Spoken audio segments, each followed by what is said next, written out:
जुड़े हमारे साथ, सब्सक्राइब करें त्रिशूल ज्ञान। आपने खिला हुआ पुष्प तो देखा होगा, कितनी उसकी सुंदरता होती है, कितना सौम्य लगता है। इसका कारण क्या है? कभी जानने का प्रयास किया है? कल उसके साथ क्या होने वाला है वह यह पुष्प नहीं जानता, और यह बात वो जानना ही नहीं चाहता। यह पुष्प कल किसी अर्थी पर भी हो सकता है या किसी सुंदरी के केश में भी हो सकता है। यह पुष्प केवल वर्तमान में जीता है, यानी केवल आज। इसलिए देखो उन पुष्प को, दूसरों को भी महकाता है और स्वयं भी महकता है। यह पुष्प केवल ही केवल जीता है आज। ना मृत्यु का भय, ना जीवन की चिंता।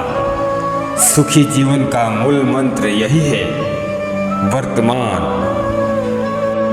इसलिए इसी वर्तमान में अपना आनंद ले, इसी वर्तमान में जीवन जिए और इसी वर्तमान को भोगिए।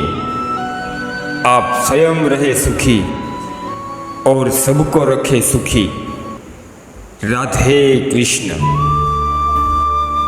मैं एक बात आपको पूछता हूँ, सोने और लोहे में क्या अंतर है? और आप कहोगे सोने लोहे से कहीं गुना बहुमूल्य है, और आपका जवाब भी उचित है।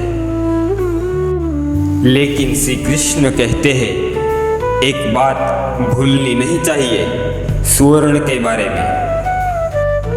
उसका कार्य है व्यक्ति की सुंदरता बढ़ाना, श्रृंगार होना, तनिक और सुंदर दिखाना। और लोहा शस्त्र बनता है, सैनिकों की ढाल तलवार बनता है।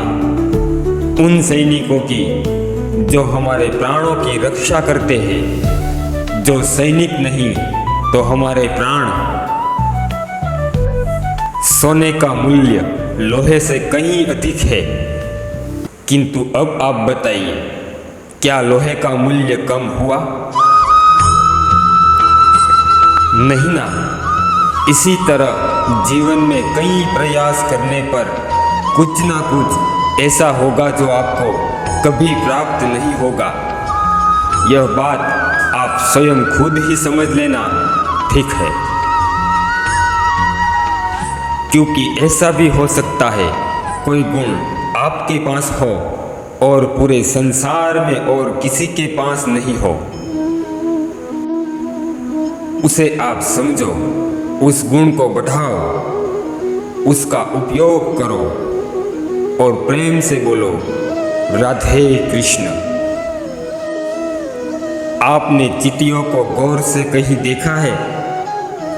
उसमें आपको कोई भिन्नता नहीं दिखेगी, सभी एक समान ही आपको नजर आएगी। लेकिन आप गौर से देखोगे तो आपको चींटियों में भी भिन्नता नजर आएगी।